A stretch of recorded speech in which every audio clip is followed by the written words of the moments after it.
The morning arrived slowly in London, bringing with it that orange light that streamed through the tall windows of the mansion's garage. Robert Ashton adjusted the rear-view mirror of his silver Mercedes and took a deep breath, smelling the characteristic scent of car wax that permeated the immaculate environment.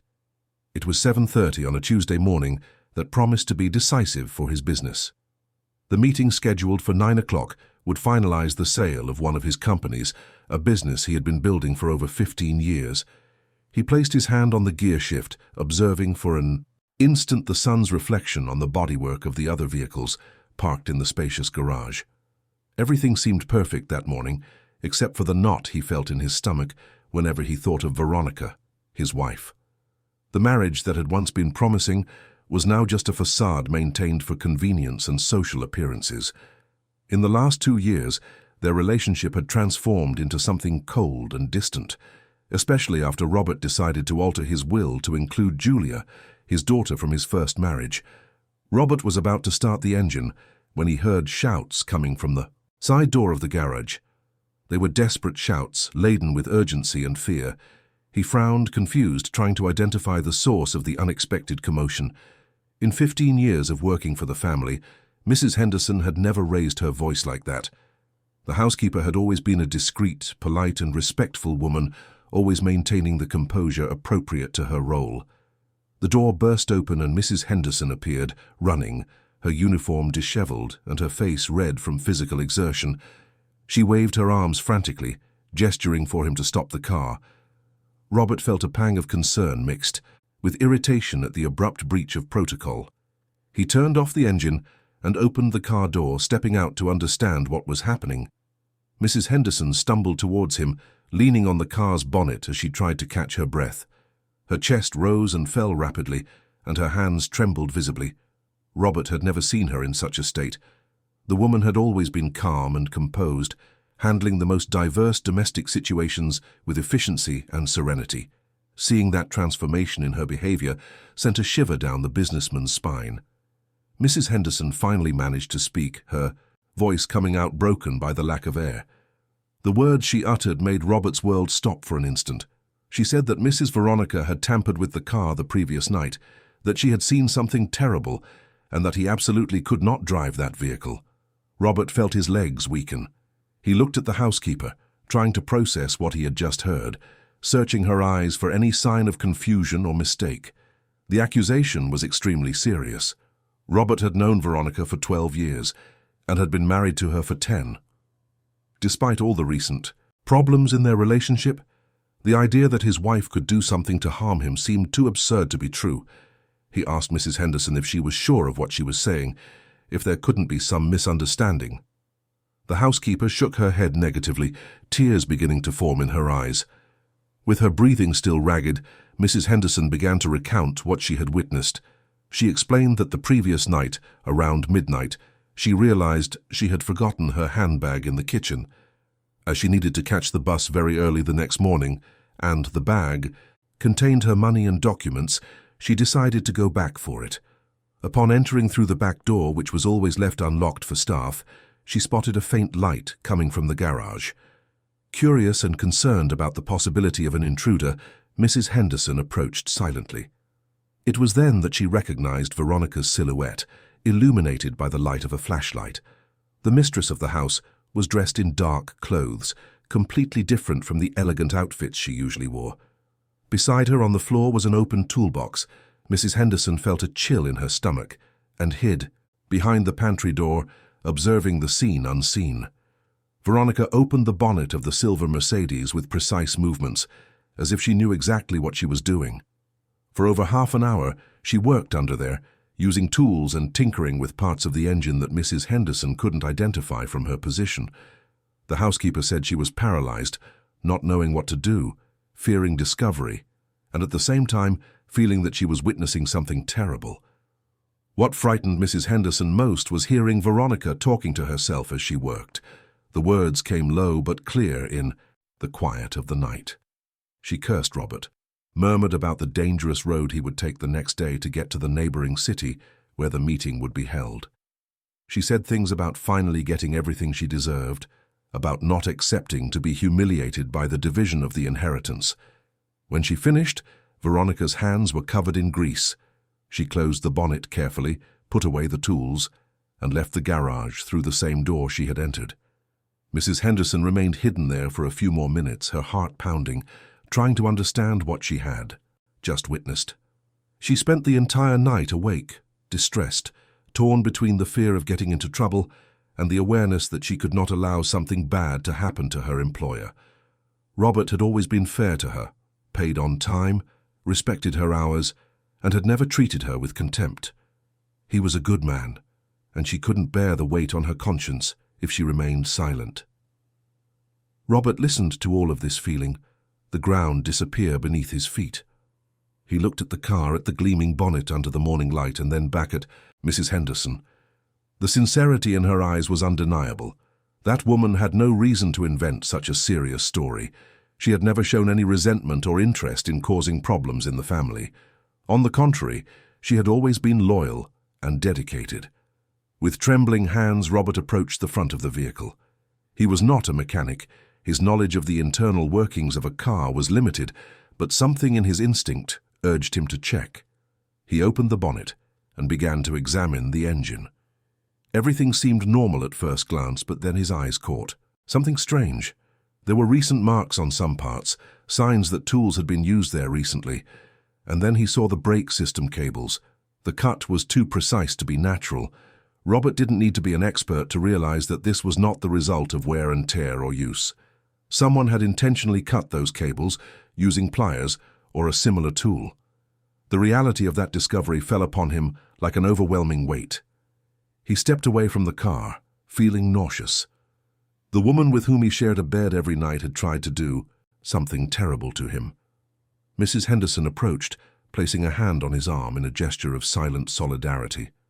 Robert turned to her, and for the first time in many years felt tears threaten to spill from his eyes. He thanked her, his voice choked, saying that she had saved his life. The housekeeper merely nodded, saying she had done what any good person should do. Robert asked Mrs. Henderson to go to the staff annex and not to mention the situation to anyone. He needed to think clearly. He needed to decide how to act in the face of that devastating revelation. The housekeeper agreed and quickly walked away, still visibly shaken. Alone in the garage, Robert leaned against the wall and closed his eyes, trying to organize the whirlwind of thoughts invading his mind. How had he come to this? How had his marriage deteriorated to the point where Veronica would consider doing something so extreme? He remembered their last arguments, especially the one about the will. Julia, his daughter from his first marriage, was only 22 and just starting her adult life. Robert felt it was fair to include her in the division of assets. After all, she was his firstborn and deserved to be recognized. Veronica had reacted with fury, accusing him of disloyalty and ingratitude. But Robert had never imagined that discussion could lead to something so serious. Veronica had always been ambitious. He knew that from the beginning. She came from a middle-class family and was enchanted by the lifestyle he could provide. In the early years, this didn't seem to be a problem. She was attentive, affectionate, and seemed genuinely interested in him as a person. But over time, Robert began to realize that her interest was more directed towards his wealth than the relationship itself. In the last 2 years since Julia had actively re-entered his life, the tension between Robert and Veronica had become unbearable. His wife made acidic comments about her stepdaughter, insinuated that the girl was only interested in her father's money, and created embarrassing situations whenever Julia visited the house. Robert had tried to mediate the situation, had spoken several times with Veronica about the importance of maintaining family harmony, but she refused to yield. Now standing in that garage, looking at the sabotaged car, Robert understood that he had completely underestimated the extent of Veronica's greed and resentment. She was not just dissatisfied with the division of the inheritance, she was willing to do anything to ensure she got everything. The coldness required to plan and execute that sabotage revealed a dark side he had never imagined existed. Robert took a deep breath and tried to calm down. He needed to act intelligently. Confronting Veronica impulsively could be dangerous and counterproductive. He needed concrete proof. He needed to ensure she couldn't escape the consequences of her actions. But at the same time, he couldn't simply ignore what he had discovered and continue living under the same roof. As that woman, pretending normalcy, he decided the first step would be to document everything. He grabbed his phone and started photographing the cut cables from various angles, making sure to capture the details that evidenced the intentional sabotage. Then, he recorded a video explaining what Mrs. Henderson had witnessed and what he himself had just discovered. He needed to create a record, something that would serve as evidence if he needed it later. With his heart still racing, Robert closed the car's bonnet and walked back into the mansion. The marble stairs leading to the second floor had never seemed so long. Each step seemed to weigh more than the last. He knew Veronica was still home, probably getting ready in her room. They had been sleeping in separate rooms for over a year, another symptom of their failing relationship. Reaching the top of the stairs, Robert paused for a moment before Veronica's bedroom door. He could hear the muffled sound of music coming from inside. He took another deep breath, mentally preparing for the confrontation he was about to have. He didn't know exactly what he would say or how she would react, but he knew he needed to look into that woman's eyes and understand how far her coldness could go. He knocked on the door 3 times firmly.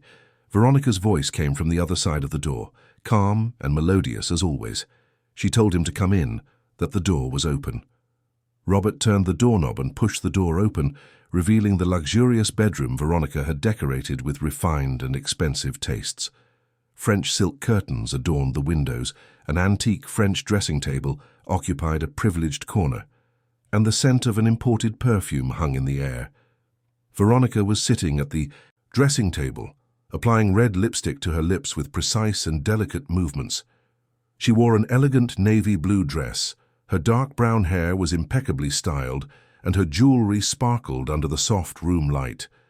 At 42, she maintained a striking beauty, the result of constant care at aesthetic clinics and exclusive gyms. Through the mirror, she caught Robert's reflection standing at the door and smiled.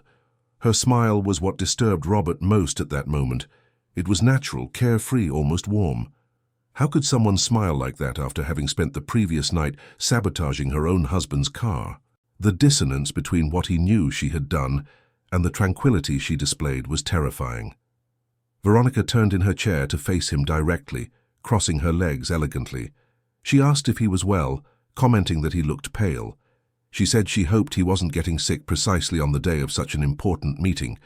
Her words carried apparent concern, but Robert could now perceive something different in her tone, a subtle falsity that had always been there, but which he had chosen to ignore. She asked if he was leaving soon to avoid traffic, mentioning that the road to Brighton usually got congested after 8 o'clock. Robert entered the room and closed the door behind him. He needed to maintain his composure. He couldn't let her realize he knew everything. Not yet, at least. He replied that he was fine, that he had just had a restless night thinking about the business details. Veronica nodded understandingly, rising from the dressing table and walking to the closet to retrieve a handbag. As she rummaged through her things, Robert observed every movement. He tried to find some sign of nervousness, some crack in the mask of normalcy she wore, but Veronica seemed completely at ease, organizing items in her bag and commenting on her own plans for the day.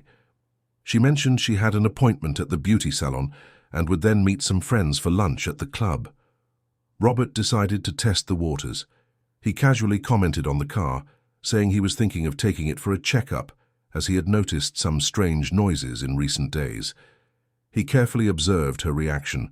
Veronica barely looked up, responding with indifference that he should indeed do that he couldn't risk having mechanical problems precisely now, that he had so many important commitments. The coldness of that response confirmed everything Robert needed to know. She was expecting him to use that car. She was counting on it. He felt a tightness in his chest, a mixture of anger and sadness so intense that he had to control the urge to confront her right then and there. But he remembered what Mrs. Henderson had told him, the words Veronica had murmured alone in the garage. She had planned it meticulously, and if he wasn't careful, he might not be able to prove anything. He decided to change strategy. He sat in the armchair near the window and began to talk about their marriage. He mentioned that he felt they were growing increasingly distant, that perhaps they needed to have a serious conversation about the future of their relationship. Veronica stopped what she was doing and stared at him with an expression Robert couldn't quite decipher. There was surprise there, but also something that looked like calculation. She asked why he was bringing that up precisely that morning, if it wouldn't be better to have this conversation another time. Robert insisted, saying they couldn't keep postponing indefinitely. Veronica sighed and sat on the edge of the bed, crossing her arms over her lap. The defensive posture was evident now, and Robert realized he had touched a sensitive point. Veronica began to speak, and her voice lost its previous melodious tone. She said she was tired of being treated as secondary, that she had dedicated 10 years of her life to him and their marriage, and that it wasn't fair to be placed on the same level as Julia in the division of assets. She argued that Julia had spent most of her life distant, living with her mother, and had suddenly appeared wanting to claim rights she hadn't earned. Robert tried to explain that Julia was his daughter and that he had responsibilities towards her, regardless of past circumstances. Veronica laughed, but it was a bitter, humorless laugh. She said he had always been naive, that he didn't see that Julia was only interested in his money. Robert retorted that it wasn't true, that his daughter genuinely wanted to rebuild their relationship. The argument began to escalate. Veronica abruptly got up from the bed and walked to the window, turning her back to Robert. She said she felt humiliated by the way he had altered the will without even consulting her. She argued that as his wife she should have priority over everything and everyone. Robert tried to remain calm, explaining that he had made that decision precisely to be fair to both, that he wasn't taking anything away from Veronica. But Veronica was not interested in rational arguments. She turned back to him, and this time her expression was different. There was hardness there, a determination that Robert recognized from previous situations, when she wanted something and would not take no for an answer. She said she would not accept a divorce that left her with less than she deserved, that the prenuptial agreement they had signed was unfair, and that she would fight for her rights. Robert suggested that perhaps they could renegotiate the terms, find a solution that satisfied both. Veronica shook her head, saying she didn't want crumbs, she wanted everything. She listed the assets she considered hers by right, the mansion, the companies, the bank accounts, the investments. Robert felt a shiver run down his spine as he heard that list. It was as if she was already planning a future without him. Then Veronica said something that made Robert's blood run cold, looking directly into his eyes with an expression that mixed defiance and veiled threat. She commented that life was fragile and unpredictable. She said that accidents happened every day, especially on dangerous roads like the one he would take to Brighton. She mentioned that it would be terrible if something happened to him precisely now, when he had so much pending business. The words were carefully chosen not to constitute a direct confession, but the intention behind them was crystal clear. Robert felt nauseous. There was the confirmation of everything Mrs. Henderson had reported. Veronica had not only sabotaged the car, she was confident enough to insinuate her intentions, believing he had no way to prove anything. Robert stood up from the armchair, struggling to maintain his composure. He said he needed to go, that he couldn't be late for the meeting. Veronica smiled again, in a way that now seemed utterly sinister. She approached him and smoothed the lapel of his suit, a gesture that in other times might have seemed affectionate, but now sounded like mockery. She wished him to drive carefully and to return safe and sound. Robert left the room feeling his legs wobbly. He descended the stairs holding onto the banister, needing the physical support not to stumble. He reached the ground floor and went straight to his study, closing the door and locking it. He sat behind the desk and buried his face in his hands, trying to process everything that had just happened. The confirmation that Veronica had indeed tried something against him was devastating. Robert thought of all the years they had spent together, the trips they had taken, the moments they had shared. Had she always been like this, calculating, and capable of such coldness? Or had she gradually transformed, corroded by greed and resentment? He had no answers, only the certainty that he could not continue pretending that everything was normal. He picked up his phone and dialed Maurice Fletcher, his trusted lawyer for over 20 years. Maurice answered on the first ring, greeting him cheerfully and asking if everything was set for the morning meeting. Robert interrupted, saying he needed him to come to the mansion immediately. Something serious had happened, something that could not be discussed over the phone. The urgent tone in Robert's voice made Maurice understand that it was serious. The lawyer said he would cancel his morning appointments and be there in 40 minutes. Robert thanked him and hung up. Then he made another call, this time to the executive taxi company he usually used, cancelling the car he had requested to take him to Brighton. He explained that he had an unforeseen issue and would reschedule the meeting. While waiting for Maurice's arrival, Robert thought of Mrs. Henderson. That simple woman, who earned a modest salary and lived in a rented house in the nearby borough, had risked her position and safety to save him. She had no obligation to get involved. She could have simply ignored what she saw and gone about her life, but she chose to do what was right, guided by principles that many people with far more resources and education did not possess.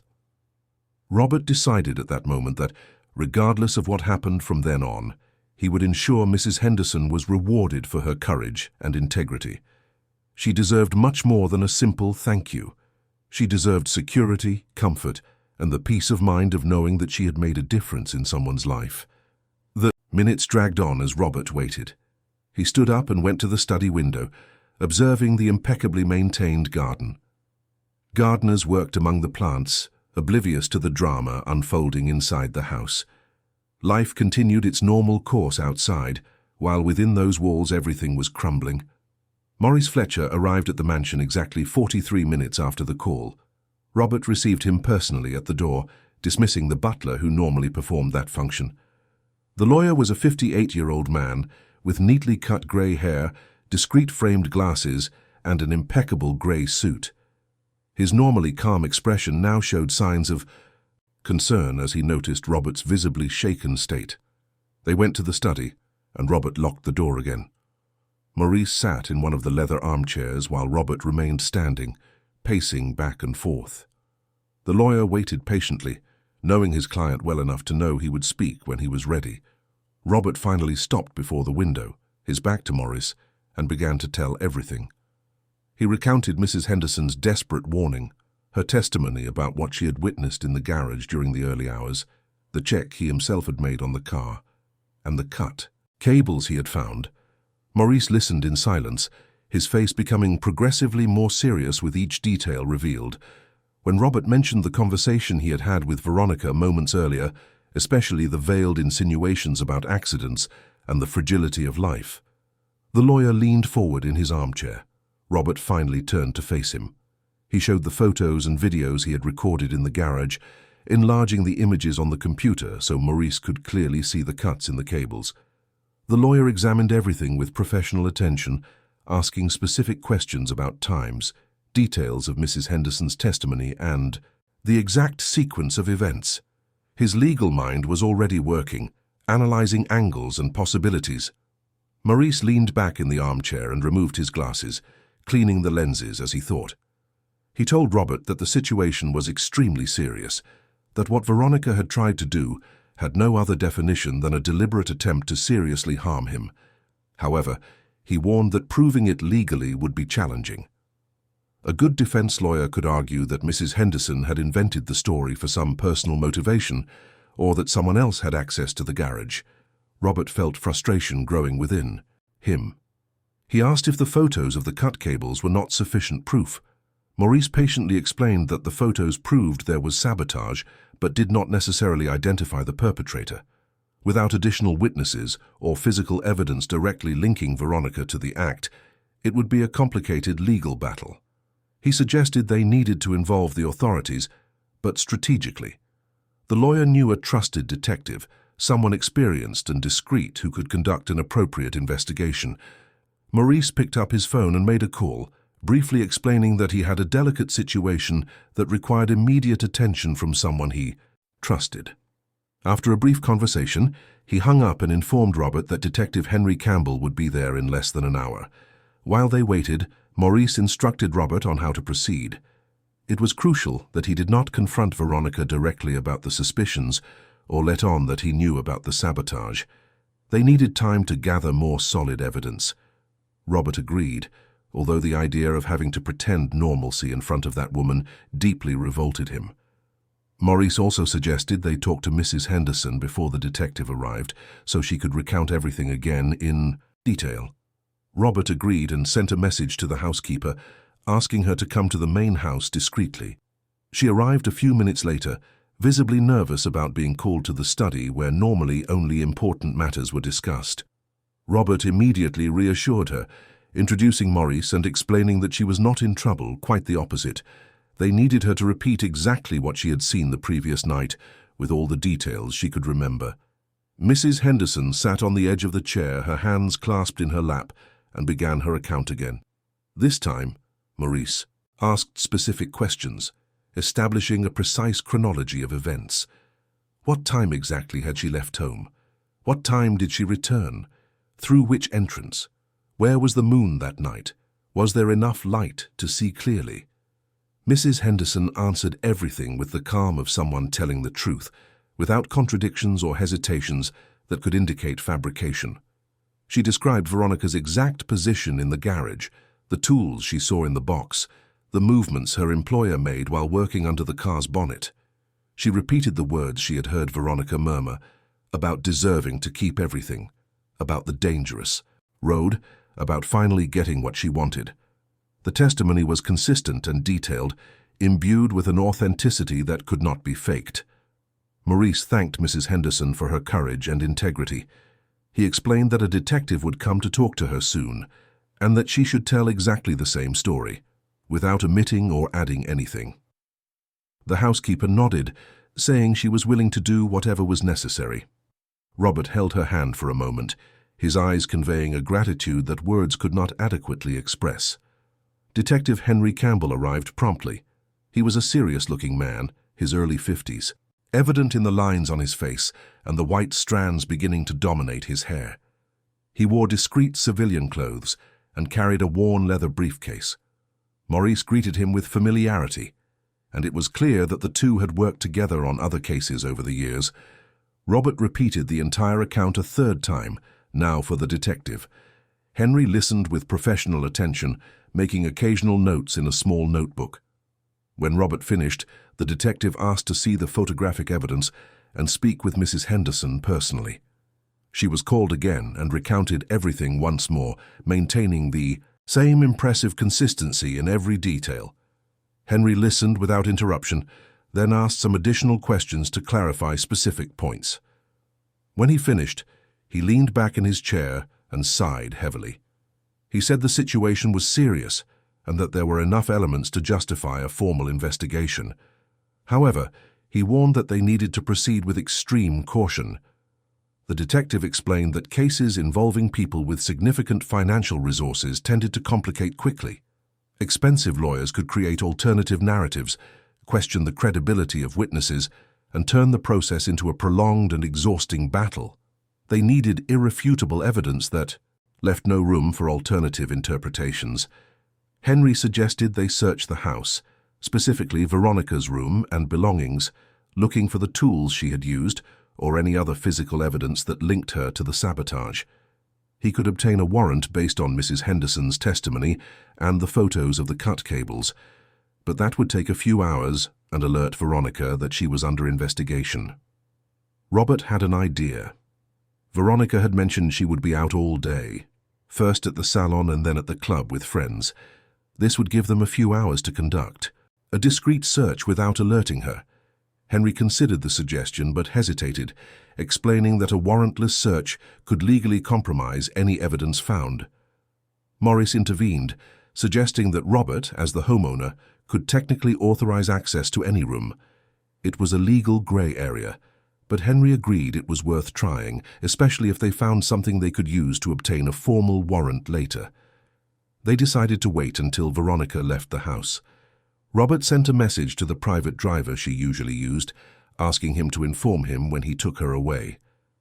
The answer arrived 15 minutes later. Veronica had just gotten into the car and given instructions to go to the beauty salon in Mayfair. She had mentioned she would be out all day. It was the moment they had been waiting for.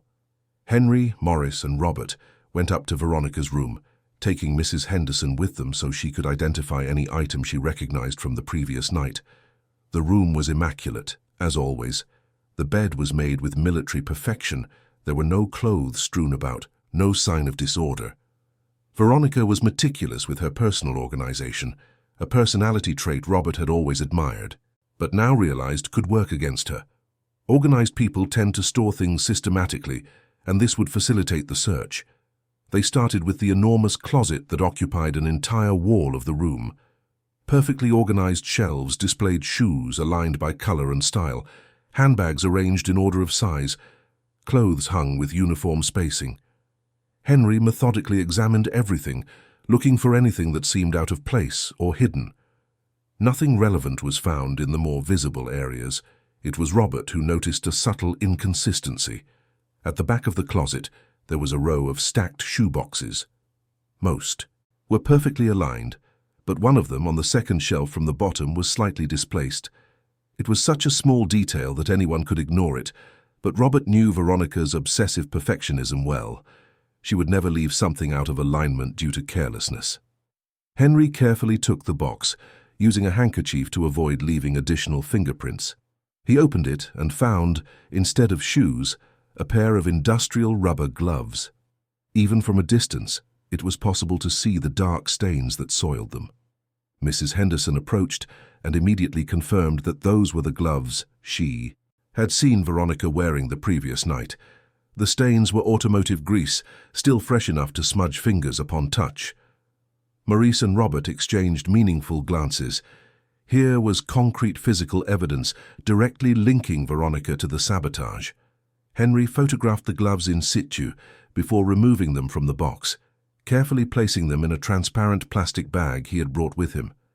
He commented that this, combined with Mrs. Henderson's testimony and the photos of the cut cables, was beginning to form a solid case, but they didn't stop there.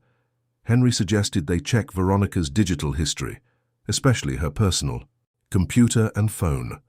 Robert knew she kept a laptop in the room, which she used mainly for online shopping and keeping in touch with friends through social media. The computer was on a delicate desk near the window, closed but not locked. Robert hesitated for a moment. Invading Veronica's computer seemed like a significant violation of privacy, even considering everything she had done. But Maurice reminded him that they were trying to prevent her from escaping something very serious she had attempted. Sometimes uncomfortable measures were necessary to ensure the truth came to light. The laptop was not password protected, another demonstration of Veronica's excessive confidence that she would never be discovered.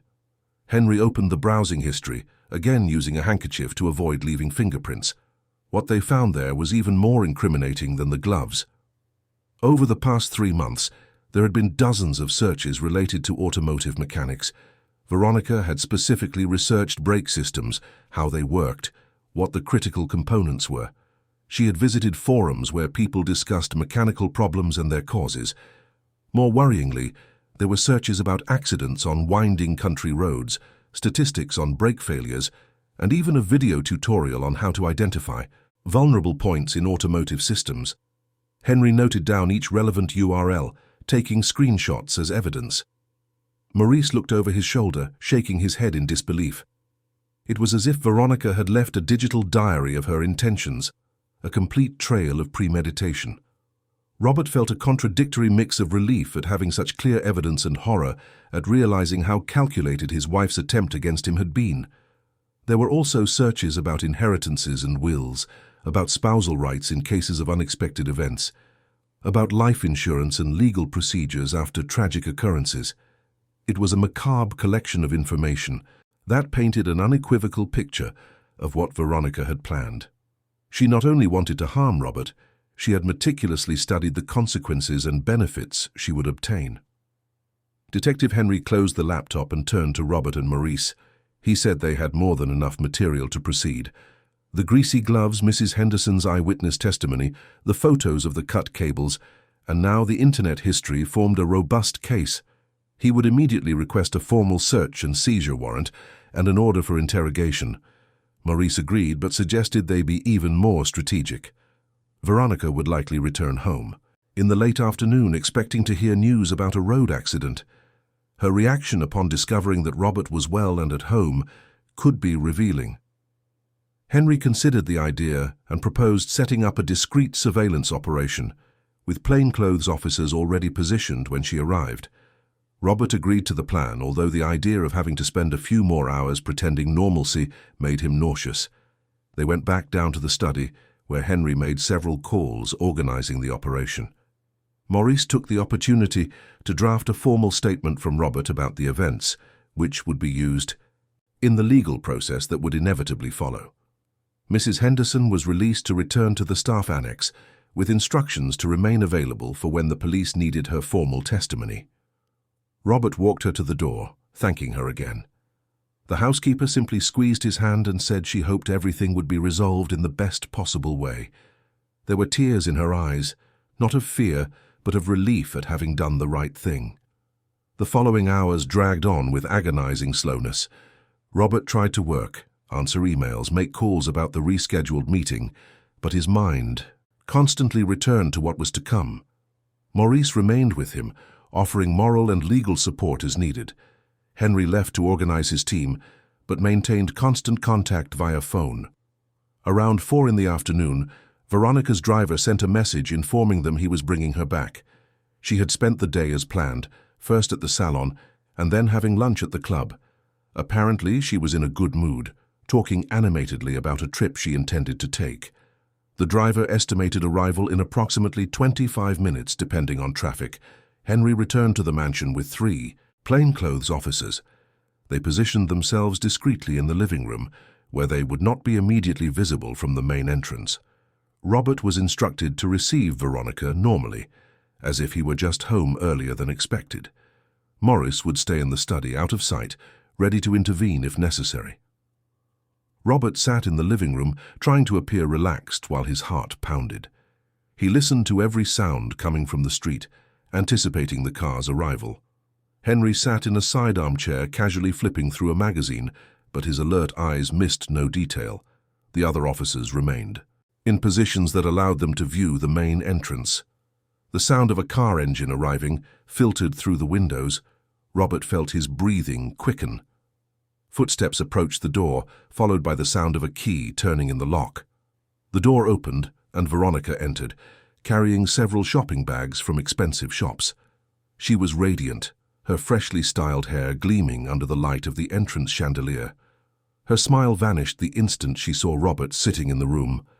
For a fraction of a second, her expression revealed pure shock and disbelief. She clearly did not expect to see him there, much less safe and sound. The mask of tranquility she had maintained all day visibly cracked. She let the bags fall to the floor, the sound echoing in the tense silence that had settled.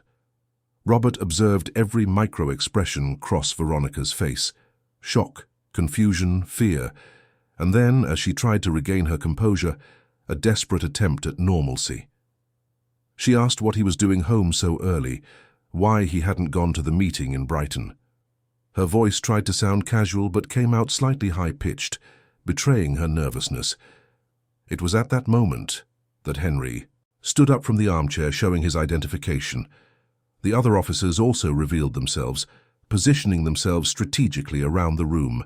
Veronica instantly paled, her eyes wide, going from one officer to another, trying to understand what was happening. She looked at Robert with an expression that mixed accusation and growing panic. Detective Henry formally introduced himself and explained that they were there to interrogate her about a serious incident involving vehicle sabotage. Veronica tried to laugh, a forced and artificial sound, saying there must be some mistake. She looked at Robert for support, but he merely stared back with a hard expression she had never seen before. Henry asked her to sit down. Veronica obeyed mechanically, sinking onto the sofa, her legs seemingly too weak to support her. The detective then began to enumerate the evidence. Mrs. Henderson's testimony about what she had witnessed the previous night, the greasy gloves found hidden in her closet, the search history on her computer about brake systems and automotive sabotage. With each item mentioned, Veronica grew paler. She tried to interrupt several times, but Henry continued relentlessly. When he showed the photos of the cut cables on Robert's car, enlarged on his tablet, so that the precise cuts were clearly visible, Veronica began to tremble. Her hands clutched the sofa fabric, her knuckles white from the pressure. She tried to deny it, saying that all of it was an absurd misunderstanding. The gloves weren't hers. Someone must have planted them there to incriminate her. The computer history could have been accessed by anyone. The house had several staff members. Her voice became progressively more desperate, her denials sounding less and less convincing. Henry let Veronica speak, observing her with the experience of someone who had interrogated hundreds of people. When she finally paused to breathe, he calmly pointed out the inconsistencies in her allegations. He asked why someone would want to incriminate her specifically, which staff member would have access to her private room and personal computer. Veronica had no satisfactory answers, only looked around the room like a cornered animal. It was then that Robert finally spoke. His voice came out low but firm, laden with a deep sadness mixed with contained anger. He asked Veronica how she had managed to sleep the previous night, knowing what she had done. He asked how she had managed to wake up that morning, get ready so calmly, and wish him to drive carefully, knowing she was sending him to a possible fatal accident. Veronica tried to answer, but no words came out. Tears began to stream down her face, ruining her carefully applied makeup. She opened her mouth several times, but each attempt to form a sentence died before it began. The weight of the situation finally seemed to be breaking her defenses. Henry seized the moment of vulnerability. He explained to Veronica that the evidence against her was overwhelming, that she would be formally charged with premeditated attempted grievous bodily harm. He said it would be better for her to cooperate now, that any chance of leniency depended on honesty. Veronica looked at him with desperate eyes, then turned her gaze back to Robert. For a moment it seemed she would confess. Her mouth opened, words began to form. But then something changed in her expression. A hardness returned to her eyes, a determination born of despair. She roughly wiped away her tears and declared that she would say nothing more without the presence of a lawyer. Henry nodded, expecting exactly that response. He signaled to one of the officers who approached with handcuffs. Veronica looked at the handcuffs with horror, the reality of what was happening finally fully penetrating. She would be taken for formal interrogation, where she would have the right to legal representation, but the evidence was already consolidated. When the handcuffs clicked on her wrists, Veronica let out a sob. She looked at Robert one last time, and for an instant he saw not the calculating woman who had tried to harm him, but the person he had known years ago, vulnerable and frightened. But the moment quickly passed. The officers escorted her towards the door, reading her rights. As they walked, Robert remained seated as he heard the front door close. The sound echoed through the empty house, seeming definitive and irreversible. Maurice came out of the study where he had remained throughout the scene and sat beside Robert. Neither of them said anything for several minutes, just absorbing what had just happened. Finally, Maurice broke the silence. He said that the legal process would be long and likely complicated, but that with the evidence they had, conviction was practically certain. Veronica would face serious consequences for her actions. Robert merely nodded, feeling strangely empty. He had imagined he would feel satisfaction or relief at this moment, but all he felt was a profound sadness. Maurice remained at the mansion for a few more hours, helping Robert process the next practical steps. There would be depositions to give, paperwork to sign, legal procedures to follow. He promised to take care of everything, ensuring Robert didn't have to deal with more stress than necessary. When he finally left, it was already getting dark outside. Robert was left alone in the large mansion. He walked through the rooms, observing everything with new eyes. That house he had built with such pride, which should have been a home full of love and happiness, had become the stage for something dark and destructive. Every object seemed laden with memories that were now stained by the discovery of what Veronica had tried to do. He went up to her room, standing at the threshold of the door. The room still smelled of her perfume. Things were still organized exactly as she had left them that morning.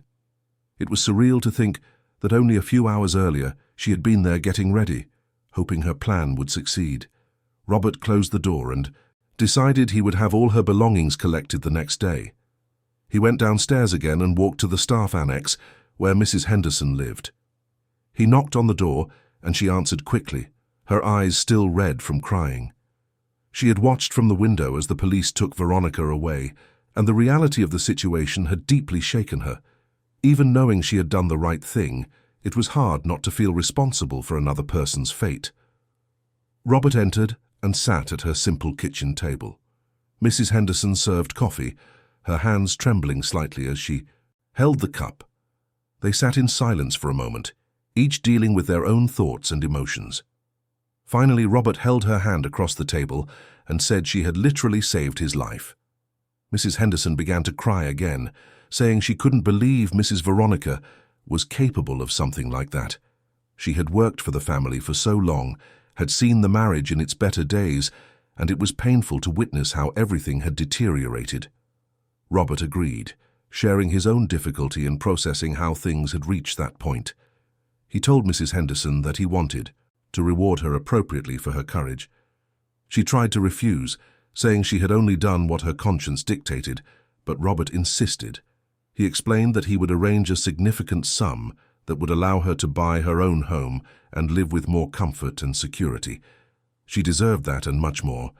Mrs. Henderson protested that it was too much, that she expected no reward.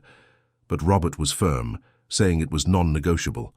She had demonstrated a character and integrity that were rare in the world, especially considering she had no obligation whatsoever to get involved. Many people in her position would have simply looked the other way out of fear of the consequences or simple indifference. The housekeeper finally accepted, tears of gratitude streaming down her face. She said she would use the money wisely, that she could finally give a better life to her grandchildren who visited occasionally. Robert felt a pang of warmth in his chest, the first truly positive emotion he had experienced since that morning. At least something good would come out of that terrible situation. They talked for a while longer, sharing memories of the years Mrs. Henderson worked for the family. She told funny stories from when Robert and Veronica still seemed happy, of parties they hosted, of moments that seemed genuine. It was strange and melancholic to revisit those times now, knowing how it all ended. When Robert finally returned to the mansion, it was late at night. He went up to his bedroom but knew he wouldn't be able to sleep. He sat in the armchair by the window, looking out at the moonlit garden. He thought of Julia, his daughter, and decided he would call her in the morning. She deserved to know what had happened, although he still didn't know how to explain everything. He also thought about his marriage to Veronica, trying to identify the exact moment when everything began to go wrong. Had it been when he first mentioned he wanted to include Julia in the will? Or were the problems older, just hidden beneath a layer of social courtesy and marital routine? Robert wasn't sure, and perhaps never would be. What he knew for sure was that he had completely underestimated the power of greed and resentment. He had believed that despite all the problems, there was still respect and some residual affection between him and Veronica. The discovery that she was willing to go so far to get what she wanted was a devastating revelation about human character and about his own judgment. The following days were a blur of legal activities. Robert gave his formal statement, answered countless questions, signed documents. Maurice was always present, guiding him through the process with professional patience. Mrs. Henderson also gave her testimony, remaining firm and consistent in every detail of her narrative. Veronica hired one of London's most expensive and well-known criminal lawyers. As expected, he tried to create alternative narratives, questioned Mrs. Henderson's credibility, suggested that the evidence could have been planted, but the quantity and quality of the evidence were simply overwhelming. The greasy gloves, the internet history, the eyewitness testimony, the photos of the cut cables, all formed an airtight case. During the weeks that followed, Robert discovered more about Veronica's plans through the investigation's developments. She had discreetly consulted several lawyers about inheritance rights in cases of fatal accidents. She had even surreptitiously increased the value of his life insurance a few months earlier, a policy of which she would be the sole beneficiary. Each new revelation was like another stab, confirming how meticulously she had planned everything. The case gained some media attention, although Maurice worked diligently to keep the most sensitive details out of the tabloids. Still, it was impossible to completely avoid exposure. Robert found himself having to deal with curious glances from acquaintances, veiled questions at social events, the general discomfort of being at the center of a scandal. Julia came to visit him as soon as she learned everything. She was horrified to discover that Veronica, who had always treated her with coldness but never open hostility, had been capable of something so extreme. Father and daughter spent a lot of time talking, rebuilding bridges that had been damaged by years of distance. Robert realized how much he had lost by not being more present in her life all those years. The trial finally took place 6 months after the events. The courtroom was packed with journalists, curious onlookers, and acquaintances of both parties. Robert sat beside Morris, with Julia on one side and Mrs. Henderson on the other.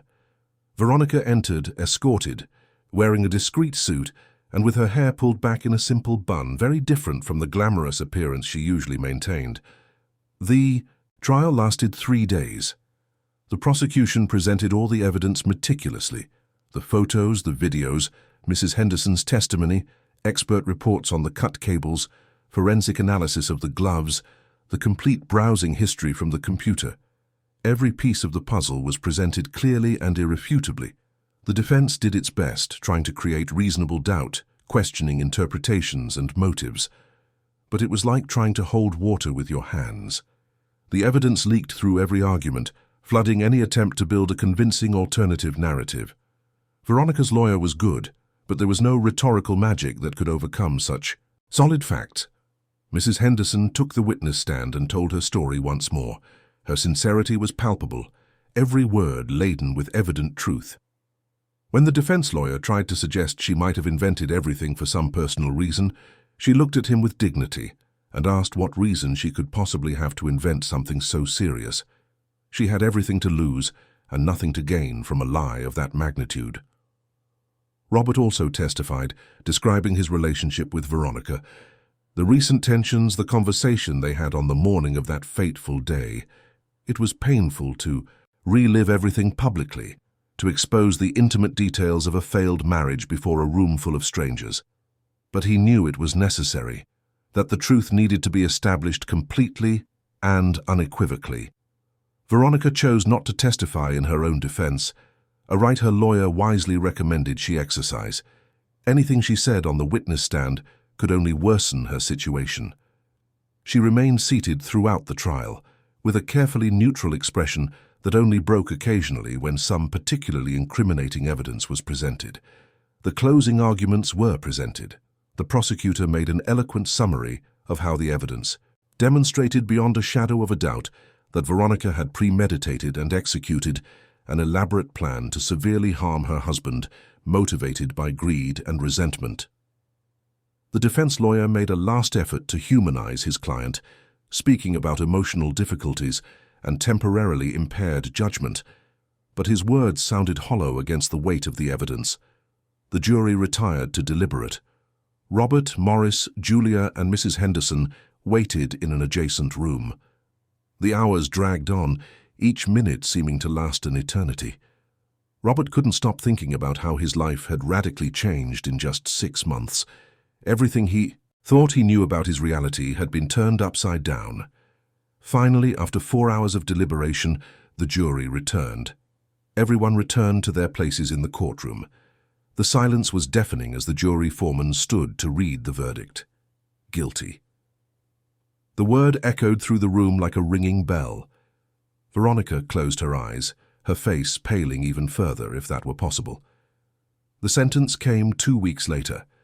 The judge considered the evident premeditation, the coldness in the execution of the plan, and the seriousness of what could have happened if Mrs. Henderson had not intervened. Veronica was sentenced to 16 years of imprisonment. She received the sentence without any visible expression, as if she had emotionally disconnected from the entire situation. Robert watched as she was led away. He felt no satisfaction or joy at the conviction, only a profound sadness and a weariness that seemed to penetrate to his bones. That woman with whom he had shared 10 years of his life, with whom he had made plans and dreams, was now being taken away to spend over a decade behind bars. How was it possible that things had come to this point? In the months that followed the trial, Robert tried to rebuild his life. He sold the mansion, unable to continue living in a place with so many stained memories. He bought a smaller but comfortable apartment in a quieter London borough. The sabotaged car was taken for expert examination and eventually destroyed. He couldn't even look at the vehicle without feeling nauseous. Mrs. Henderson used the money Robert had given her to buy a small but cozy house in a working-class borough. It was a place with a garden where she could plant flowers, something she had always dreamed of doing, but never had the opportunity. Her grandchildren visited her regularly, and she finally had the security and comfort she deserved after years of hard work. Robert and Julia grew very close during that period of rebuilding. They had dinner together regularly, talked about everything and nothing, patiently rebuilding the relationship that had been neglected for so long. Julia helped him choose furniture for the new apartment, gave opinions on decoration, brought life and youth to a space that could have been sad and lonely. One afternoon, about a year after the trial, Robert went to visit Mrs. Henderson at her new home. She greeted him with a warm hug and led him to the kitchen, where she had already prepared coffee and homemade cake. They sat at the table, and Robert observed how different she seemed, lighter and more relaxed than he had ever seen her in the 15 years she had worked for him. Mrs. Henderson served the coffee, and they talked about pleasantries for a few minutes. She spoke about her grandchildren, about the garden she was cultivating, about the friends she had made in the neighborhood. Robert shared about how his businesses were doing, about the plans he was making with Julia to expand one of the companies. It was a quiet conversation, without the employer-employee dynamic that had previously defined their relationship. Eventually, the conversation naturally drifted to the events that had brought them there. Robert told Mrs. Henderson that he often thought about that morning, about what would have happened if she hadn't gone back for her handbag, or if she had decided to remain silent out of fear. Mrs. Henderson shook her head, saying she couldn't have lived with that weight on her conscience. She explained that she came from a simple but deeply moral family. Her father, who had worked his whole life as a carpenter, had always told her that a person's character was defined by what they did when no one was looking, when there was no reward or recognition at stake. Those values had been her compass throughout her life, and she wasn't going to abandon them precisely when they mattered most. Robert felt his eyes well up. He said that people like her were rare, that they lived in a world where so many chose convenience over courage, silence over truth. Mrs. Henderson merely smiled, saying she believed there were more good people in the world than it seemed, only that they weren't always the ones who made the most noise or attracted the most attention. When Robert finally said goodbye and left her house, driving through the busy streets of London back to his apartment, he felt something he hadn't experienced in a long time, a kind of peace. His life had been turned upside down. He had discovered betrayal of the worst imaginable kind, but he had also witnessed kindness and integrity in their purest form. That night, sitting on his apartment balcony looking at the city, lights, Robert reflected on everything he had learned. He learned that money and status did not guarantee character, that sometimes the humblest people possessed the greatest moral wealth. He learned that it was necessary to pay attention to the signs, that ignored problems did not disappear but fermented and grew into something much worse. Most importantly, he learned about gratitude. Not the superficial gratitude we express casually, but the deep, transformative gratitude that comes from recognizing that your life was literally saved by another person's courage. Mrs. Henderson had no wings. She was not a celestial angel from stories. But she had something far more powerful, an honest heart and the courage to do what was right even when it was difficult and frightening.